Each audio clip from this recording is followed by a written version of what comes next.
کہ یہ قرآن کیا ہے، یہ کتاب کیا ہے؟ تو اللہ تعالیٰ یہ کس نے اتاری ہے، اس کا مقصد کیا ہے؟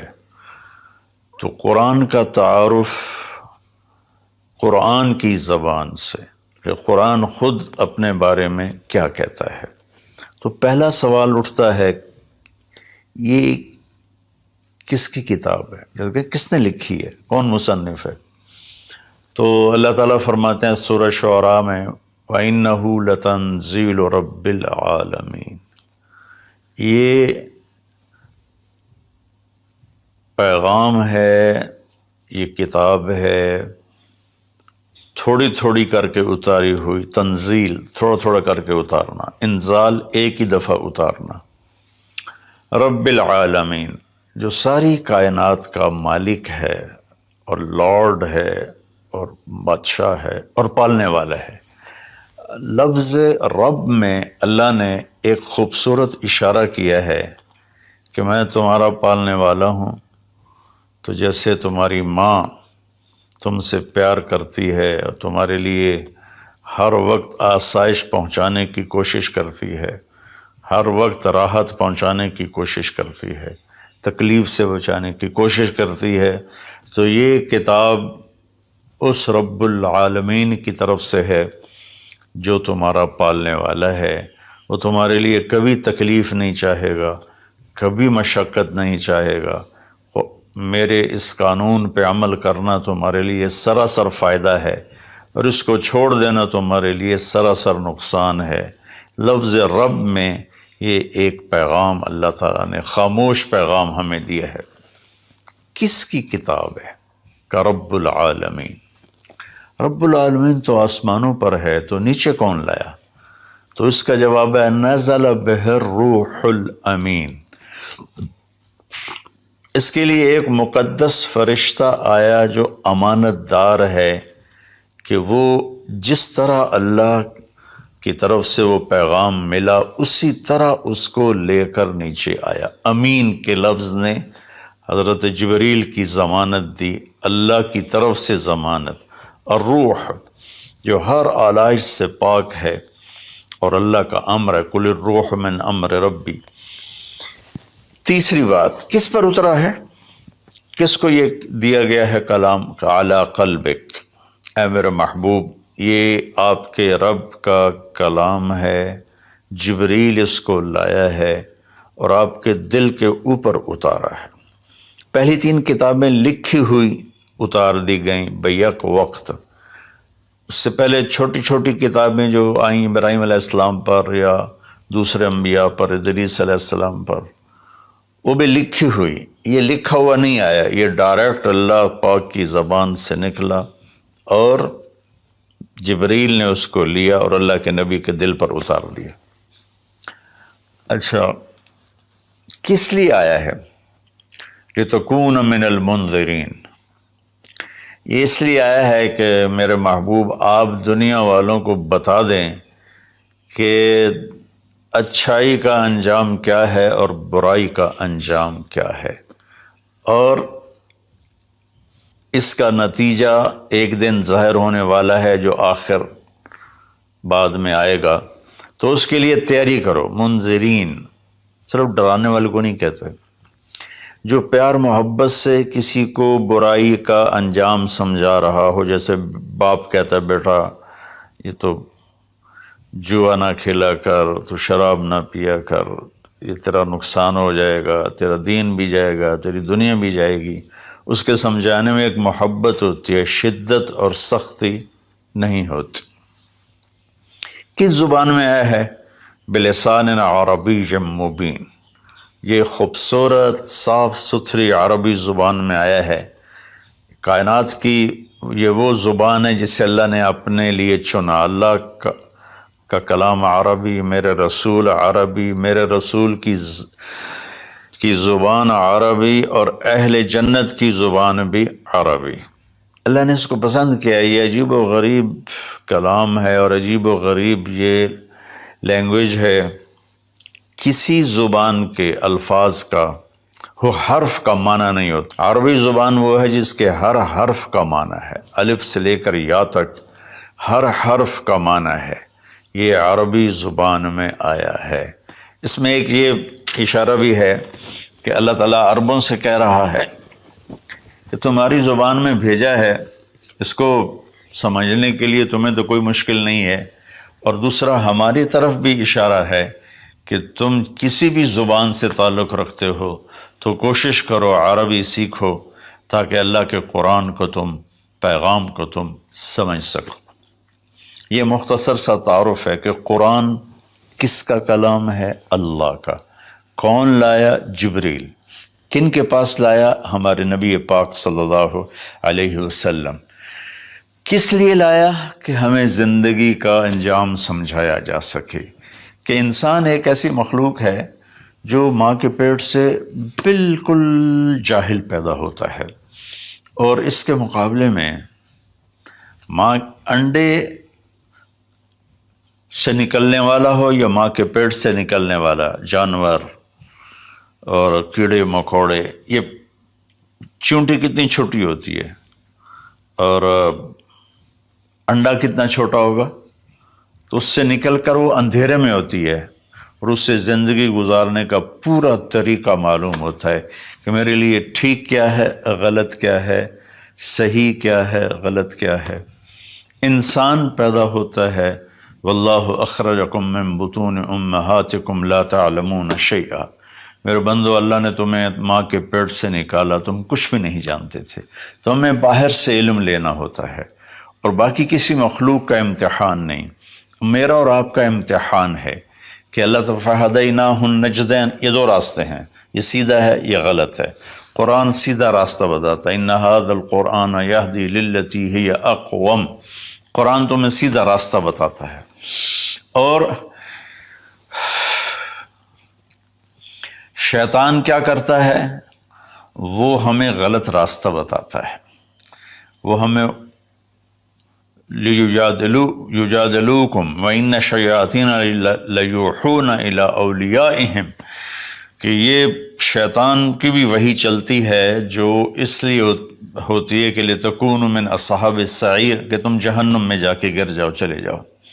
تو اس لیے اس قرآن کا سیکھنا، چلو ہم عربی تو نہیں سیکھ سکتے ہیں، عمر کا ایک ایسا حصہ، لیکن اس کا ترجمہ پڑھ سکتے ہیں۔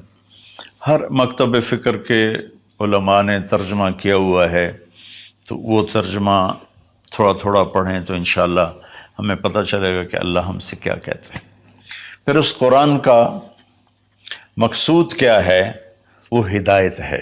الف لام میم ذالک الکتاب لا ریب فیہ ھدی للمتقین، یہ کتاب کی پہلے اللہ نے ضمانت دی کہ یہ ہر شک و شبہ سے بالا تر کتاب ہے، دنیا میں کوئی یہ دعویٰ نہیں کر سکتا، نہ بولنے والا نہ لکھنے والا۔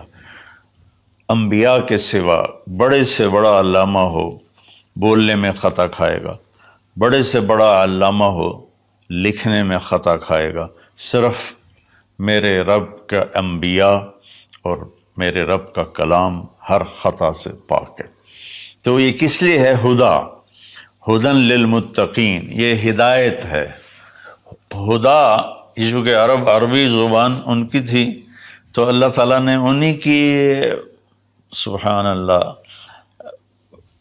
انہی کے استعمال کے مطابق جب قرآن کو اتارا تو وہ ہل کے رہ گئے۔ ہدا ویسے تو کہ سیدھا راستہ، لیکن ہدا اس چٹان کو کہتے ہیں جو سمندر میں ابھری ہوئی ہو، پانی سے باہر نکلی ہوئی۔ سمندر کے اندر بے شمار پہاڑ ہیں جو ہمارے زمینی پہاڑوں سے زیادہ ہیں، تو کہیں کہیں وہ اوپر نکل آتے ہیں، اور ان پر جب سورج کی چمک پڑتی ہے تو وہ چوٹیاں روشن ہو جاتی ہیں۔ اس روشن چوٹی کو عرب جب سفر کرتے تھے یا دوسرے بھی جب بحری سفر کرتے تھے تو ان کو نشانی بناتے تھے کہ یہ پہاڑ کی چوٹی فلاں جگہ کا پتہ بتاتی ہے، یا سمجھیے جدہ کا پتہ بتاتی ہے، یہ یمبو کا پتہ بتاتی ہے، یہ خلیج عقبہ کا پتہ بتاتی ہے۔ ایک مثال دے رہا ہوں۔ تو ہدا اس پہاڑ کی چوٹی کو کہتے ہیں جس کو دیکھ کر بحری جہاز اپنی سمت اور راستے کو صحیح کرتے تھے اور منزل تک پہنچتے تھے۔ تو اللہ نے اس کتاب کو ہدا فرمایا ہے کہ انسانی سمندر میں انسانی زندگی کی کشتی کے لیے، میں پھر دہراتا ہوں، انسانیت کے سمندر میں انسانی زندگی کی کشتی کے لیے یہ جو قرآن ہے، یہ وہ چوٹی ہے پہاڑ کی جس سے تم راستہ پاتے ہو اور جس سے تم اپنی منزل تک پہنچتے ہو۔ ایک مقصد تو اس کا یہ ہے کہ مجھے کیا کرنا ہے قرآن بتائے گا، کیا نہیں کرنا قرآن بتائے گا، جو کہا گیا وہ کر لو، جس سے روکا ہے وہ چھوڑ دو۔ دوسرا، قرآن کا مقصود کیا ہے؟ ھذا بلاغ للناس، یہ پیغام ہے لوگوں کو پہنچانے کے لیے، جس کو امت آج بھلا چکی ہے۔ مدت ہوئی صیاد نے چھوڑا بھی تو کیا، تاب پرواز نہیں راہ چمن یاد نہیں۔ مدت ہوئی، پرندہ پنجرے میں بند تھا، جب شکاری نے اس کو کھولا پنجرے کا دروازہ اور کہا کہ جاؤ آزاد ہو، تو وہ کہتا ہے تاب پرواز نہیں، میں اڑ نہیں سکتا، تم بہت چھوٹی عمر میں مجھے پکڑ کے لائے تھے میرے گھونسلے سے، راہ چمن یاد نہیں، اور مجھے راستہ بھی معلوم نہیں کہ میرا گھونسلہ کس چمن میں تھا، کس درخت پہ تھا، کس شاخ پہ تھا، میں کچھ نہیں کر سکتا۔ اس وقت امت خواہشات کے پنجرے میں اس طرح بند ہوئی ہے کہ راہ چمن یاد نہیں، تاب پرواز نہیں، راہ چمن یاد نہیں، کہ اللہ تعالیٰ نے ہمیں یہ سورہ ابراہیم کے آخر میں ھذا بلاغ للناس، یہ لہجہ ہے قرآن کا، یہاں ھذا بلاغ للناس، یہ پیغام ہے لوگوں کو پہنچانے کے لیے، وَلِيُنذَرُوا بِهِ، تاکہ انہیں خبردار کیا جا سکے، وَلِيَعْلَمُوا، تاکہ وہ جان لیں، أَنَّمَا هُوَ إِلَٰهٌ وَاحِدٌ وَلِيَذَّكَّرَ أُولُو الْأَلْبَابِ، کہ ایک ہی اللہ ہے، ایک ہی معبود ہے، ایک ہی الہ ہے، ایک ہی مدد کے قابل، ایک ہی پکارے جانے کے قابل، ایک ہی ہے جس کو پکارنا بھی ہے، بلانا بھی ہے، مانگنا بھی ہے، جھولی بھی پھیلانی ہے۔ یہ اس کا دوسرا مقصد ہے۔ اس امت کو ایسا نبی ملا جس کے بعد کوئی نبی نہیں آئے گا، کوئی نبی نہیں آئے گا۔ نبی اللہ بھیجتا ہے، خود بخود کو انسان نبوت کا دعویٰ کرے تو اس سے وہ نبی نہیں بنتا ہے، تو نبی اللہ بھیجتا ہے اور اللہ پسند کرتا ہے۔ تو ہمارے نبی آخری ہیں، لہٰذا اس کتاب کا پیغام دنیا کو پہنچانا ہم سب کے ذمہ ہے کہ ہم انہیں بتائیں کہ بھائیو آگے ایک زندگی آ رہی ہے۔ دو باتیں ہو گئیں۔ تیسری بات یہ ہے کہ اس وقت ایک ماحول بنا ہوا ہے کہ دین پہ چلنا بڑا مشکل ہے، دین پہ چلنا بڑا مشکل ہے۔ تو اللہ تعالیٰ نے بسم اللہ الرحمن الرحیم، یہاں سے اللہ نے تسلی دینی شروع کی کہ میں شروع کرتا ہوں اس اللہ کے نام سے جو رحمان بھی ہے رحیم بھی ہے، مہربان ہے، نہایت رحم کرنے والا ہے۔ تو پہلا ہی جملہ بتاتا ہے کہ جو رحمان و رحیم ہو وہ کوئی ڈنڈے سوٹے کا قانون تو نہیں بنائے گا، بہت نرم سا بنائے گا، ہماری فطرت کے مطابق بنائے گا۔ بھوک کی حالت میں روٹی کھانا کون سا مشکل کام ہے، افطاری کے وقت کھانا کون سا مشکل کام ہے، ہر کوئی جھپٹنے پر تیار ہوتا ہے۔ پھر دوبارہ اللہ نے تسلی دی، الحمدللہ، سب تعریفیں اس اللہ کے لیے ہیں۔ حمد اور مدح، یہ قرآن کے دو لفظ ہیں۔ حمد ہے وہ تعریف جس کے وہ لائق ہے، اور مدح میں خوش آمد ہے۔ آپ نے فرمایا یا معاذ ایاک والتمادح فإنہ الذبح، معاذ خوش آمد کرنے سے بچنا یہ ذبح کر دینے والی چیز ہے۔ تو اللہ تعالیٰ نے کہا سب تعریفیں تیرے اللہ کی، اور اللہ کے صفاتی نام 99 ترمذی شریف میں ہیں، لیکن وہ 99 نام صرف نہیں ہے، بلکہ جیسے اللہ اپنی ذات میں لامحدود ہے تو اس کی نام بھی لامحدود ہیں، لیکن ذاتی نام جو ہے وہ اللہ ہے، اللہ۔ میرے بر صغیر میں خدا بولا جاتا ہے عام طور پہ، اہل علم بھی یہی بولتے ہیں، عام لوگ بھی یہی بولتے ہیں، میرا اس سے کوئی اختلاف نہیں ہے کہ یہ نہیں بولنا چاہیے۔ خدا فارسی کا لفظ ہے، پتہ نہیں کس نے یہ لفظ بنایا، خدا، وہ جسے کسی نے نہ بنایا ہو اسے خدا کہتے ہیں، لیکن اللہ نے اپنا نام بتایا کہ میرا نام اللہ ہے۔ تو ترجمہ لفظوں کا نہیں ہوتا، نام کا ترجمہ نہیں ہوتا، ترجمہ عبارات کا ہوتا ہے۔ میرا نام طارق جمیل ہے، اس کے الفاظ کا مطلب ہے کچھ، لیکن مجھے طارق جمیل کہہ کے پکارا جاتا ہے، اور طارق رات کو آنے والا، اور طارق کھٹکھٹانے والا، میں تو کوئی نہیں کھٹکھٹا رہا۔ مولانا خوبصورت، جمیل خوبصورت کو کہتے ہیں، نام کا ترجمہ نہیں ہوتا۔ اس لیے بہتر یہ ہے کہ اللہ کو صرف اللہ کے نام سے پکارا جائے، اللہ، سبحان اللہ، زبان ہی میٹھی ہو جاتی، اللہ۔ یہ کوئی حرام حلال کی بات نہیں کر رہا ہوں، افضل اور اولا کی بات کر رہا ہوں کہ جو نام اللہ نے اپنا کہا، اللہ، قرآن کو شروع اس سے کیا، ہمیں اللہ کہنا چاہیے۔ جو لفظ اللہ میں نور ہے وہ لفظ خدا میں ہے ہی نہیں، صرف اللہ کا حق، صرف اللہ کا حق۔ اور اللہ کے نام میں ایک عجیب صفت ہے، کسی بھی نام کا کوئی لفظ حرف نکالو تو مطلب بدل جاتا ہے۔ جیسے طارق، رات کو آنے والا، طرق، الف نکال دو، طرق، تو طرق کا مطلب ہے زمین پہ قدم مارنا، طریق سے طرق ہے۔ طریق ہوتا ہے زمین کی وہ جگہ جس پر پاؤں کی دھمک پڑتے پڑتے پڑتے پڑتے راستہ بن جائے، اس لیے اس کو طریق کہتے ہیں۔ تو ہٹا دو تو ارق، بے قرار۔ جمیل کا جیم ہٹا دو تو میل بن گیا، میل بن گیا۔ یہ ہٹا دو تو جمل، اونٹ بن گیا۔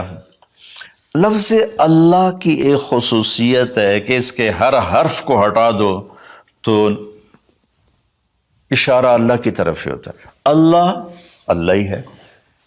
الف ہٹا دو، للہ، تو اللہ کہتا ہے للہ ما فی السماوات و ما فی الارض، تو اشارہ اللہ کی طرف۔ اگلا لام ہٹا دو تو بچ جاتا ہے لہو، تو اللہ تعالیٰ کہتا ہے لہو ما فی السماوات و ما فی الارض۔ پچھلا لام ہٹا دو، الف کے بعد کا لام ہٹایا تو الہ بن گیا، اور آخری لام ہٹایا تو لہو آخری لام ہٹایا تو الہ بنا، اور پہلا ہٹایا تو لہو بنا۔ تو میرا رب کہتا ہے اللہ، اچھا اللہ، الف ہٹا دو، للہ، اللہ، للہ ما فی السماوات و ما فی الارض، پھر لام بھی ہٹا دو، الف بھی ہٹا دیا، لام بھی ہٹا دیا، تو لہو ما فی السماوات و ما فی الارض۔ پھر آخری لام کو ہٹا کے پہلے لام کو بچا لیا تو وَهُوَ الَّذِي فِي السَّمَاءِ إِلَٰهٌ وَفِي الْأَرْضِ إِلَٰهٌ۔ اور پھر سب سے عجیب بات کہ سارے حرف ہٹا کر آخری ہے کی پیش کو باقی رکھو نا، تو وہ ہے اللہ لا الہ الا ہو، اللہ لا الہ الا ہو، هو اللہ الذی لا الہ الا ہو، قل هو اللہ احد، هو اللہ الذی لا الہ الا ہو، یہ لہو ما فی السماوات و ما فی الارض۔ تو اللہ تعالیٰ نے ہمیں تسلی دی کہ میں بہت بڑا ہوں۔ اچھا یہ اللہ، یہ جو تو قانون بھیج رہا ہے، تو قانون تو بڑے سخت ہوتے ہیں، تو اللہ کہتا رب العالمین، نہیں میں تمہاری ماں سے زیادہ پیار کرنے والا ہوں، میں تم پر ایسے ڈنڈے نہیں چلاؤں گا۔ تو لیکن میرا اللہ کہتا ہے کہ میرا بندہ، میں تیری ماں سے 70 گنا کا مطلب 70 نہیں ہوتا، لا محدود درجے میرا پیار ہے۔ پھر تسلی نہیں ہوتی، اللہ تو قرآن تو بھیج رہا ہے، پتہ نہیں ہم عمل کر سکیں گے کہ نہیں کر سکیں گے۔ تو پھر اللہ کہتا ہے الرحمن الرحیم، کیوں ڈر گئے ہو؟ کیوں قرآن کے مطابق دکان نہیں چلاتے، زندگی نہیں گزارتے، جاب نہیں کرتے، زراعت نہیں کرتے، تجارت نہیں کرتے، شادی نہیں کرتے، ساری چیزوں کو بنا لیں، تو کیوں ڈرتے ہو؟ رب العالمین پہلی گارنٹی، الرحمن الرحیم پہلے بسم اللہ سے، پھر دوسری گارنٹی اللہ کہ میں اللہ ہوں، نفع نقصان کا مالک ہوں، پھر رب العالمین تم پر مہربان ہوں، تمہارا پالنے والا ہوں، پھر الرحمن الرحیم کی دوبارہ تکرار ہے، کیوں ڈرتے ہو، رحمان بھی ہوں رحیم بھی ہوں۔ اب اللہ نے جزا سزا کا بھی ایک رکھا نا، کہ بہت سے لوگ ہیں جو محبت کی بات جتنی بھی کرو وہ الٹا ہی سوچتے ہیں، تو اس کو دھمکانے کے لیے مالک یوم الدین۔ پھر یہ بھی یاد رکھنا کہ میرے پاس جزا سزا کا بھی نظام ہے۔ اس کو اللہ تعالیٰ اتنے خوبصورت انداز میں بیان کرتا ہے کہ ہم تو چونکہ عرب نہیں ہیں، لیکن عربی کچھ پڑھی تھوڑی بہت، اللہ نے اس کا ذوق بھی دیا، تو ابھی ساری بات ہو رہی کہ وہ ایسا ہے، وہ ایسا ہے، وہ ایسا ہے، لیکن آگے ہے ایاک نعبد و ایاک نستعین، یا اللہ تیری ہی بندگی کرتے ہیں، تجھی سے مدد مانگتے ہیں۔ تو ایک دم جیسے اللہ سامنے آ گیا ہو، الحمدللہ رب العالمین الرحمن الرحیم، ان الفاظ نے اس طرح کر دیا جیسے اللہ میرے سامنے آ گیا ہے، جیسے کأنک تراہ، جیسے اللہ میرے سامنے آ گیا تو میں کہتا ہوں ایاک نعبد، یا اللہ میں تو تیری ہی بندگی کرتا ہوں، و ایاک نستعین، یا اللہ میں صرف تجھے پکارتا ہوں مدد کے لیے، میں کسی اور کو نہیں پکارتا۔ میرے نبی نے حضرت عبداللہ بن عباس سے فرمایا وَإِذَا سَأَلْتَ فَاسْأَلِ اللَّهِ وَإِذَا اسْتَعَنْتَ فَاسْتَعِنْ بِاللَّهِ، کہ اے بچے، اے میرے یا غلام، اے میرے پیارے چچا زاد بھائی، تو ایسا جب تجھے پکارنا ہو تو اللہ کو پکارنا، مدد کے لیے صرف اللہ ہے جو آتا ہے، اللہ کے سوا کوئی مدد نہیں کر سکتا۔ یہ اسباب کی دنیا ہے، ایک دوسرے سے مدد لینا، تو میرے نبی نے قرضے اٹھائے، میرے نبی نے زرہ پہنی، میرے نبی نے تلوار اٹھائی، لیکن وہ کام جو براہ راست اللہ کے ہاتھ میں ہے، ان میں صرف اللہ کو پکارا جاتا ہے، ان میں صرف اللہ کو پکارا جاتا ہے۔ ایاک نعبد و ایاک نستعین، علماء فرماتے ہیں ساری آسمانی کتابوں کا خلاصہ قرآن ہے، اور قرآن کا خلاصہ سورۃ فاتحہ ہے، اور سورۃ فاتحہ کا خلاصہ ایاک نعبد و ایاک نستعین ہے۔ اے میرے اللہ، یا اللہ، یہ صرف اللہ کے ساتھ ہے اور کسی کے ساتھ نہیں ہے۔ تو پھر اللہ تبارک و تعالیٰ، چونکہ میں نے پہلے شروع میں کہا تھا کہ ہم زندگی گزارنے کا طریقہ نہیں جانتے، تو اللہ نے ہم سے یہ دعا ہم پہ فرض کر دی کہ تم نے یہ مانگنا ہے، جو کہ تم اندھے ہو جاہل ہو، کہو اہدنا۔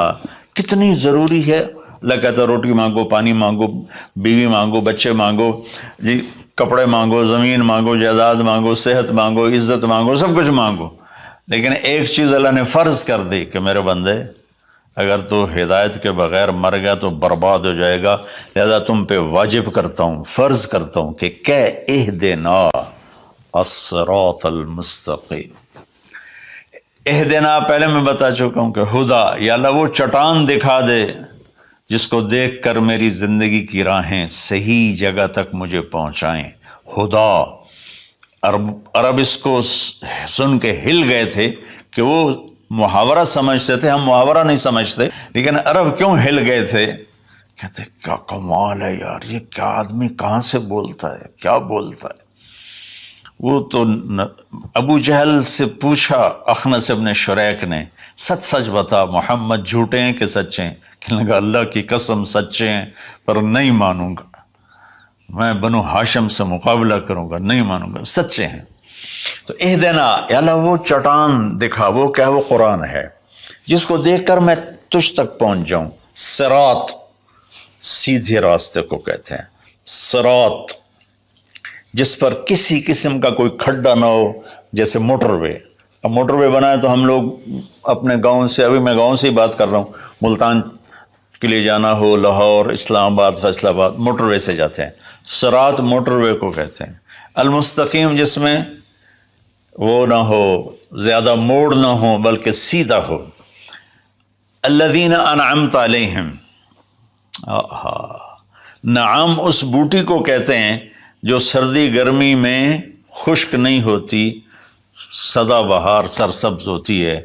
تو نعمتاً یا اللہ وہ راستہ دے جس میں ہر چیز ملتی ہو، سبزہ بھی ہو، خوشیاں بھی ہوں، اور اس کے راستے میں کوئی سروس اسٹیشن بھی ہو، اور کھانے پینے کا سامان بھی ہو، کوئی بوفے بھی ہو، اور کوئی جو پیٹرول اسٹیشن بھی ہو۔ آج کی زبان میں کہہ رہا ہوں، یا اللہ وہ راستہ دے جو آباد ہو، جو سرسبز ہو۔ نعم کے اندر یہ معنی موجود ہے، غیر المغضوب علیہم ولا الضالین۔ پھر کہا آمین، زور سے کہو آمین۔ تو میرے رب نے فرمایا کہ یہ مانگو کہ مجھے سیدھی راہ دکھا۔ تو میرے بھائی بہنوں، حضرت علی رضی اللہ تعالیٰ عنہ علیہ السلام کا فرمان ہے کہ اگر میں سورۃ فاتحہ کی تفسیر کروں تو 70 اونٹوں پہ لا دی جائے گی۔ 7 آیات ہیں تو ہر آیت کے لیے 10 اونٹ۔ اور ایک دفعہ فرمایا کہ عشاء کی نماز پڑھ کے بیٹھے اور فرمایا کہ میں تمہیں بسم اللہ الرحمن الرحیم کی تشریح کر کے بتاتا ہوں، اس کا مطلب بتاتا ہوں۔ تو با سے شروع ہوئے، با صرف لفظ با سے شروع ہوئے، اور فجر کی اذان ہو گئی، با کی شرح چل رہی تھی۔ تو سورہ یعنی بقرہ، یہ سارے، اب ایک اور روایت ہے کہ سورہ بقرہ سارے قرآن کی سردار ہے، اور سورہ بقرہ کی سردار آیت الکرسی ہے جس میں اللہ اپنا تعارف کرواتا ہے۔ تو اس میں اللہ تعالیٰ نے شروع ہی میں ایک حکم دیا، یا ایھا الناس اعبدوا ربکم الذی خلقکم والذین من قبلکم لعلکم تتقون۔ اگر میں ساری سورہ بقرہ کا خلاصہ بتاؤں تو یہ آیت ہے کہ اے لوگو، یا ایھا الذین آمنوا نے کہا اے دنیا کے انسانوں، اس رب کی بندگی کرو جس نے تمہیں پیدا کیا، جس نے تمہیں بنایا، جس نے جعل الارض فراشا والسماء بناء، وہ رب جس نے تمہارے لیے زمین کا فرش بچھایا، آسمان کی چھت کو تمہارے اوپر جس نے تان کے رکھ دیا، اور ما لہا من فروج، کہیں سے وہ پھٹی ٹوٹی نہیں ہے۔ تو اس رب کے سامنے جھکو، اس رب کے سامنے جھکو۔ عبدہ اس بوٹی کو کہتے ہیں جو صحرا میں پیدا ہوتی ہے اور ہر وقت سرسبز رہتی ہے، اور اونٹ جب اس کو دیکھ لیتا ہے تو پھر وہ کسی جھاڑی کی طرف نہیں جاتا، سیدھا اس بوٹی کے اوپر جاتا ہے۔ تو میں قربان جاؤں، لفظ عبدہ میں، یہ عبد میں یہ اشارہ ہے، عبادت میں یہ اشارہ ہے کہ میرے بندو، میں تمہارا ایسا رب ہوں کہ تم میرے بغیر رہ نہیں سکتے ہو، تو ایسے میری طرف آؤ جیسے وہ تمہارے اونٹ تو ان کی عزت تھے، ان کا تاج تھے۔ تو میں تمہیں یہ پیغام دیتا ہوں کہ میرے بن کے چلو، میرے بن کے چلو۔ آخر میں حضرت یعقوب علیہ السلام کا انشاءاللہ سورہ یوسف میں اللہ تعالیٰ نے زندگی تو اس کی تفصیل آئے گی، لیکن یہاں صرف اتنی بات کہ اللہ تعالیٰ نے باپ کے روپ کیسا ہونا چاہیے، ایک باپ کو باپ کیسا ہونا چاہیے، اس میں جو یعقوب علیہ السلام کو فٹ کیا ہے اور کسی نبی کو فٹ نہیں کیا ہے، کہ یعقوب علیہ السلام نے اپنی اولاد جو نافرمان تھی ان کے ساتھ کس طرح زندگی گزاری، جو کھو گئے ان پر کیسے صبر کیا، اور جب وہ دنیا سے جانے لگے تو اس وقت کیا فکر کیا۔ تو مرنے والا کبھی کسی سوچ میں ہوتا ہے، کبھی کسی سوچ میں ہوتا ہے۔ تو یعقوب علیہ السلام نے فرمایا ما تعبدون من بعدی، دیکھو بیٹو میں جا رہا ہوں، میرے بعد کس کی عبادت کرو گے؟ تو انہوں نے کہا کہ ہم آپ کے رب کی اور ابراہیم کے رب کی، اسماعیل کے رب کی ہم عبادت کریں گے۔ تو والدین کے اوپر ذمہ ہے انہیں اپنے اللہ کا تعارف کرانا، اللہ کی پہچان کرانا، ڈنڈے سے نہیں، محبت سے، پیار سے، نصیحت سے۔ تو والدین پیار محبت سے اپنی اولاد کو اس پر لائیں۔ سورہ بقرہ اتنی لمبی صورت ہے کہ ابو علی رحمۃ اللہ علیہ بغداد میں 6 صدی کے عالم تھے، وہ سورہ بقرہ کو شروع کیا، اس کی شرح کرتے کرتے کرتے 32 سال گزر گئے اور وہ مر گئے، اور سورہ بقرہ وہ پوری نہیں کر سکے تھے۔ تو میں خلاصے کے طور پر اس میں سے یہ بتا رہا ہوں کہ ہم اپنے اللہ کو پہچانیں، اسی کو معبود بنائیں، اسی کو اپنی مدد، اسی کو اپنا مددگار بنائیں، اسی کی بندگی اور عبادت کریں۔